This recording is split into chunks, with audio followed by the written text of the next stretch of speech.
let's take a look at this hand. I'm in the cutoff here with a hand 3-4 of spades. Now, like this hand here, sure, if you go to a flop, you got board coverage. If you're the pre-flop raiser, in most cases, you're going to be, unless you get 3-bet, which happens to me here, you know, you're going to be able to lead. You're going to be able to rep kings and aces and different things that come on the flop. But also when you flop in this area, or you flop a couple of 4s or 3-4, you know, they're not going to expect it. So a lot of times this hand does play very well because of something called board coverage. In this case, I pop it up in the cutoff here. I pop it up here to 400. Now I got this lunatic on my left, and I know very well that he could and probably will 3-bet me because he's in position on the button. Chris is never going to pass up an opportunity to be one-on-one heads up with me in position. And he is not going to call. I don't care what's in his hand here. He's going to put in the 3-bet. He does for 1,400. Not a shocker. Knew when I put my money in this was probably going to happen. But I'm hoping to hit something he doesn't expect. And let's see what happens. So yeah, I put in the $1,000, and boom, here it comes. I flop a 3, so now I got 2 pair 7s and 3s. Now, keep in mind, this lunatic could have anything. So right now, what I'm thinking to myself is, okay, he does not expect me to have a 3 or probably a 7 in my hand. Now, I could have 7, 8, or 6, 7 suited or something like that. He's seen me play a lot of hands like that. I will bring it in for a raise or 3-bet with hands like that. But most of the time, Chris is expecting me to have big cards.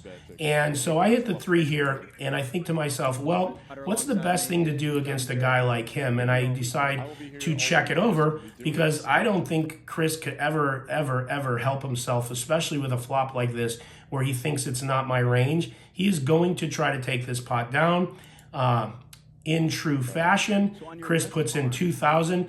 Now what I decide to do is, because I do think I have the best hand here, but I'm going to go and put in a little tester raise, and I'm going to pop it up to 6,000 on him. Now I'm doing this out of position, and I'm going to wait to see what the turn is, but I may even check this back to him in my mind, even on the turn if he decides to call this raise.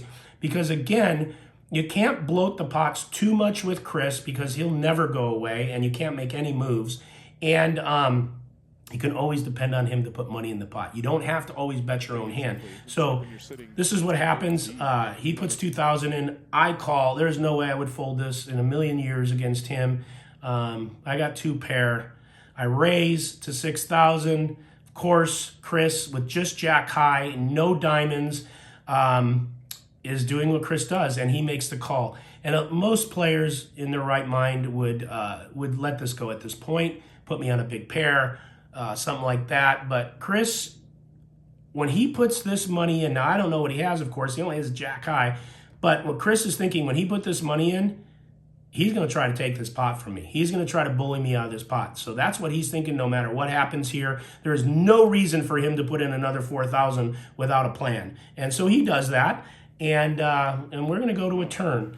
The turn is a 5. Yeah, 6-4 could come in for him. Could he have a hand like that? Yes. Could Chris have a 7? Absolutely, all day long. But he could also have jack high. And I've seen it more times than not. And so I am going to check back again. And then Chris is going to put me to a test. He's going to put 8,000 in this pot. He's not going to slow down with jack high. I don't love putting money into this pot. If it was anyone else, I'm gone with the wind. But because it's this lunatic, I probably think I might have the best hand here, and Chris is just trying to exploit my image, which is tight aggressive, and he believes he can knock me off pots, and unless I have it, really have it, I'm not going to put money in a pot. Well, he's wrong. A lot of you watching are wrong, but this player, again, like if it was a different player, I'm probably gone. But it's Chris, so don't love it. But I put in the 8,000, and we are going to go to a river. Now, this river is a 9 of hearts. It is a blank of all blanks. The diamonds don't come in, which is helpful to me because he could have 2 diamonds. The only hand I could put Chris on here, now listen, here's the thing. I'm going to check it back. I'm going to check it back here to Chris. There is no reason for me to put any money in this pot. I have very little. All I have is a bluff catcher if he decides to attack this pot, which if he has, you know, if Chris has 7-5 or 7-9, he's going to do the same thing he's going to do if he has jack high, generally speaking. So I know I'm going to be put to the test here. I already know it going in after I check. So again, there it is. I check this over to the lunatic. Wow. And the lunatic does what lunatics do. And he shoves with jack high. Now, I'm not going to bullshit you. I don't love this. But what I'm thinking here to myself is, okay, I put a decent amount of money into this pot. I'm playing a guy that probably either has ace high or he's got it. There is no middle ground with this kid. He's smart enough to check back with any weak showdown value in a spot like this. So what I do is I start talking. I don't know if, how much of that you're going to see here. Again, if you want to go to the full video, I'll put a link in the description. You can listen to the commentators. The banter and a lot of the noise is really fun.